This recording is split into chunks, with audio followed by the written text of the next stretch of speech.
ئێمە مەسەلەی ریفراندۆم دیارە ئێمە کە کۆمەڵی ئیسلامی و فراکسیۆنەکەشی بەڵێمان هەڵبژاردو بەڕاستی بەڵێمان بۆی هەڵنەبژاردووە کە ڕێی خەڵک بزانین. ئێمە لە پێشوەخت ڕێی خەڵکمان زانی و خەڵک هەمووی لەگەڵ بەڵێدای حتا ئەوانەی کە بەرەی نەخێریش لەگەڵ دەوڵەتی کوردیدان.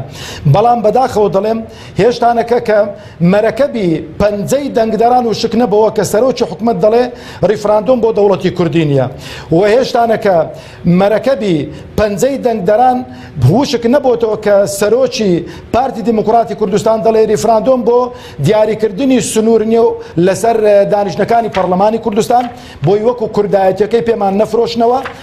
پەرلەمانی کوردستان ئەوەی کە بڵێ وەڵا لە جەلسەی پەرلەمان نەبێ و فراکسیۆنانەی لە جەلسەی پەرلەمان نەبوون وەکو بڵێ ئیجراعاتی پەرلەمانی بەغداد پێقەبول ئەمە لێرەوە ئەو ئیجراعاتانەی کە کراون بەرامبەر بە هەرێمی کوردستان ڕەفزی دەکەینەوە و دژی ڕادەوەستین وەخوانە خواستە هەر شتێکیش بەسەر وڵاتەکەمان بێتن ئەوانەی کە لاف و گەزافی کوردایەتی لێ دەدەن و ئەوانەی کە شێری پێش کامیڕەکانن لە پێشەوان دەبین و بە حەول و قووەتی خوا هیچ کاتێک قیادەی کۆمەڵی ئیسلامی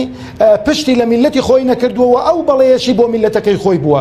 داهاتوش دەری دەخا خوازیارم کە هیچ شتێکی ناخۆش بەسەر وڵاتەکەمان دانێتن بەڵام دەبینینەوە کە چێ لە ئێستاوە شوێنی حەجز کردووە و چێ لە ئێستاوە پەساپۆرتەکانی ئامادە کردوون خۆیان و ماڵ و منداڵیان خواحافیزی بکەن و ئەو میلەتە ستەمدیدە بەجێ بێڵن گورگان خواردی بکەن.